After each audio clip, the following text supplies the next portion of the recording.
Hey everyone, Glenn here from rewiringtinnitus.com. So as I get ready to launch my new book, I wanted to take a few minutes today to take a little bit of a deeper dive into the actual problem of tinnitus. Now on the surface, it seems pretty straightforward. Tinnitus is the perception of noise when there isn't actually any noise. Some people hear ringing, others hear whooshing or static or beeps or chirps or a wide variety of other noises. But regardless of what you hear, it's safe to say that it can drive you completely crazy.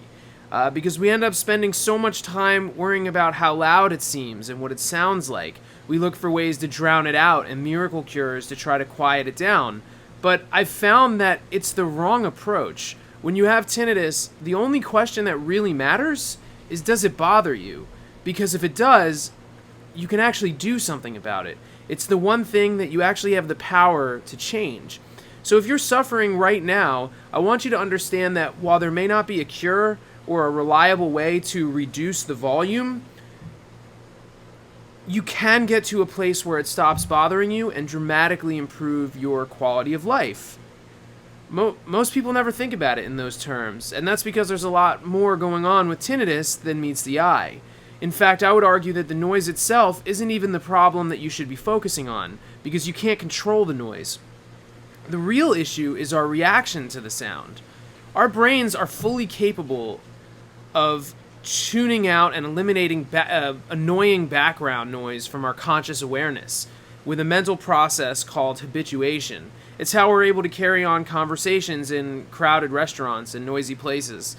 The problem is that it's just not possible to tune out a sound that our brain interprets as something stressful, annoying, threatening, or dangerous. And it makes sense if you think about it. You would never want to not hear the sound of something dangerous. But our brains also can't tell the difference between a perceived threat and real danger, which is why people have a stress response when speaking in public, for example.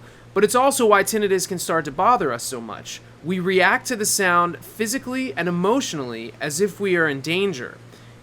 And you don't even really have to have tinnitus to understand what that's like. Most people have encountered terrible, stressful sounds, like nails on a chalkboard or something similar, at some point in their life. But because the sound of tinnitus never goes away, we get stuck in this vicious cycle, and the stress response is never able to resolve, allowing our body to calm back down.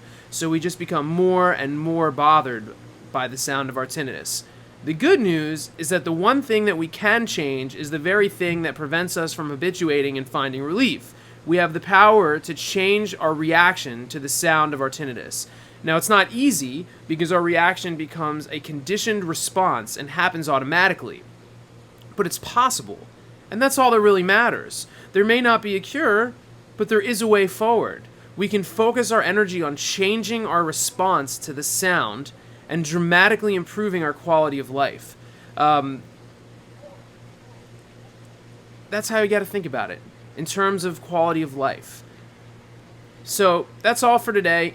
Next week in part 2, I will be covering some of the specific actions and tools and techniques that you can actually use to change the response to the sound of your tinnitus. But that's all for now. So thanks everybody. Have a great day.